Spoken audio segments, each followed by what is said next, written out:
Hi there, are you somebody who's interested in improving the way that you walk? Maybe you even have plantar fasciitis? Well, if so, friend, then this video is for you. Hi there, my name is Morgan Risden, and I'm the creator of Center Studio, where I teach people skills to feel more comfortable more often.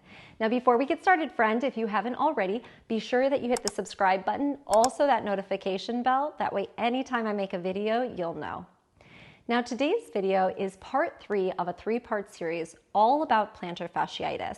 So the first video, I'm looking at what is plantar fasciitis, what are some of the things that might have contributed to getting you to this place where you're dealing with foot pain. And then the second video that I posted last week is all about stretches. So specific stretches that you can do to get immediate relief or eventual relief the more that you do it. And then the final video is today, and we're going to explore walking. So oftentimes, again, this goes without saying, if you're somebody who has foot pain, every step you take, you're sort of reminded of the discomfort. And in a lot of cases, people who have plantar fasciitis report that first thing in the morning when they bear weight on those feet, that's when the pain sometimes is at its worst, in the sense that you really feel that heel pain and you're reminded of, oh yeah, this is a problem. So walking is a great thing for us to look at because chances are there's a lot of habits that you have in the way that you're using your feet, using your joints, or not using in a way that's either contributing to the problem, making the problem worse, or just preventing you from getting better. And when we start to look at those things and maybe shift a little bit about the way that we're walking, hopefully we can improve the way that you're feeling. Okay? I hope you enjoy. Now, as we begin to look at walking, the first thing I'm going to recommend that you do is take off your shoes. Yes, I know that many of you might be starting to roll your eyes at me and saying, but Morgan, I love my arch support. I like the cushions. I've worked so long to find these amazing, comfortable shoes. Yes, friend, I understand. But for our explorations of, just our feet and how we approach walking, I'm going to suggest that taking off your socks, taking off your shoes is going to be a wonderful way for you to find out exactly what it is that you're doing when you are walking. So we're going to take off the socks, take off the shoes so that you can feel all of your toes on the floor underneath you. Now, as a reminder, you have 26 bones in your feet. That's 26 bones in your right foot and 26 bones in your left foot. So that is a lot of bones, and all of them are used in that activity of walking. So the first thing that I'm going to suggest we look at is, where are my toes pointing? So if you're like my husband, they're usually pointed east and west, but let's have them pointed in the direction that we want our whole body to go. This is going to avoid having any problems with us compensating in areas that we need not when we're properly aligned. And that really starts with the direction of my toes. So are they pointed in? Are they pointed out? Really, you just want them pointed straight in front of you, okay? Then I want you to look at, what kind of stride am I taking? Am I taking a wide stride? Am I taking a really shallow stride? And you want that stride to be something that's comfortable for you to shift weight, but that's not so far out that you're digging into that heel. Because again, if you're somebody who has plantar fasciitis, you don't really want to be putting excess pressure into that place along your heel. So just noticing what kind of stride you have is also going to be really helpful for you. So when you're looking at walking, I want to think about, where are you placing the weight of your body? And what I mean by that is, are you striking down on your heel? Are you putting your foot flat on the floor? Are you rolling heel toe? Are you landing more on that forefront, right? That sort of falling forward, like they talk to runners about doing, sort of falling onto the forefoot. And really consider, where am I landing as I shift weight, okay? As I shift weight from right to left on my foot. And I think this is something that's really helpful, because if, for example, I land on my heel, like I'm a heel walker, chances are my ankles, knees, and hips are really tight. As I'm, overextending my leg, I'm sort of tightening and locking my knee in place to kind of walk. You've seen people who walk like that, like, they kind of pull their torso back and then they kind of lead with their heels. So it's really helpful to pay attention to, where do I land on my foot? And ideally, because you have all of these amazing bones, you're going to be using your whole foot to walk, Okay, so the goal is to use and articulate all of those amazing bones, letting your ankle joint be a part of that process of walking as well, so that you're open in all of those major weight-bearing joints as you free up your feet to reorganize themselves for that activity of balancing and walking. So something that can be helpful for you is thinking about the falling forward that children do, right? So if you remember kids at a young age, they always kind of fell forward in order to learn how to walk, right? So you see like the kid and they're kind of like, whoa, oh, and they almost like always just catch themselves as they're falling forward. And for whatever reason, as we age, I feel like we kind of get further and further back behind ourselves as opposed to staying right there on top and then letting ourselves fall forward to catch ourselves with the opposite foot. Okay, so what I mean by that is if you think about it as I'm falling forward, I catch myself, I'm falling forward, I catch myself, you're always reorganizing your balance, and at no point are you putting unnecessary pressure on that back heel or on your Achilles tendon. You're just letting the weight come through the whole foot, okay? Because again, as a reminder, your heel, your Achilles, they're not supposed to be, taking all of that impact. And I think for a lot of people, when you push on the floor and when that's where you kind of push off and you land and that's where you're receiving your body weight, it's going to be putting unnecessary pressure on that part of your foot. And then of course your foot's getting inflamed. So pay attention to, am I able to let myself have all of my weight coming through my entire foot as I'm walking? Are you somebody who locks your ankles, knees, and hips? This is another question I ask my students. Chances are yes, somewhere you're locking some joint for whatever reason. And so I always like to remind people that you want to kind of be available to move at all of your joints.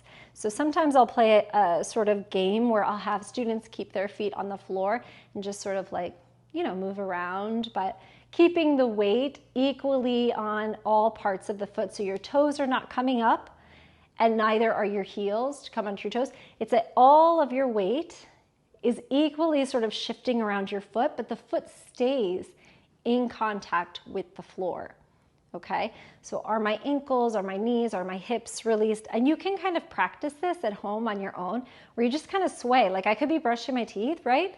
And I could be swaying, freeing up my ankles, knees, and hips. Because oftentimes people lock their knees, lock their hips, and all of these joints, you want to think of them as being free and open to be more mobile. You want to have the entire ankle, knee, and hip joint available to react to the shifting of weight from side to side. Included in that is going to be your torso, right? So we have sort of this rotation of the torso. It swings along with our arms. And if you're somebody who has your arms on your side and you're like, oh, I don't swing them, yeah, that's going to make more work for your lower limbs to keep you balancing and shifting weight. So muscles that are not supposed to be working to keep you upright might end up working because now you're rigid up top and you're sort of, walking in this way where nothing is moving on your top half. So that's why people are often talking about the swaying of the arms or sort of turn of your torso, because everything is included in that act of walking. So we have our arms swinging because, of course, it's opposition. So my arms swing in opposition to whatever leg is leading in order to counterbalance the weight distribution, okay? Another thing I often talk to people about is, again, paying attention to what habits do I have when I'm walking. Are my hips forward? Are my, is my tailbone behind myself? Is my head in front of myself? These are important because if your alignment is off, inevitably another part of your body is going to be compensating. So I'm going to say that again because it's so important. If one part of your body, my friend, is off kilter, is out of alignment, another part of your body is going to be trying to accommodate, right? It's going to be compensating for whatever it is that's not working efficiently. So if my head is coming forward, now maybe my lower legs are having to work harder. If I'm coming further back, now maybe my lower back and my legs are having to work harder. So paying attention to what parts of your body are in alignment and where do you feel like you're either forward or behind yourself, and can you sort of think about that center of gravity being stacked, okay? And I recognize that for a lot of people you might say, Yeah, I know I'm off balance, Morgan, but I don't know what to do about that. I'll make another video, okay? I'll look at another video on how we can orientate ourselves upright so we can address that. But just in general, I want to get you thinking about these different ideas as you apply them to exploring your walk, okay? The last thing I want to suggest is walking backwards. So I often tell students that a wonderful way to explore the habits they have is by just taking it in reverse. So of course, make sure that you don't have like a rug or tons of things on the floor that you could trip over. So you want to do it in a safe space. And then I always have people put their hand on a wall. This is my imaginary wall because I don't have one. But I always suggest people have their hand on a wall so that as they stand and walk backwards, they're not so nervous, okay? So that they're not scared that they're going to fall. And when you walk backwards, pay attention to what part of my body is leading, part of my body is sort of following in that direction. Do I feel like I'm coming down on the back of my foot? Am I being very hard with my step?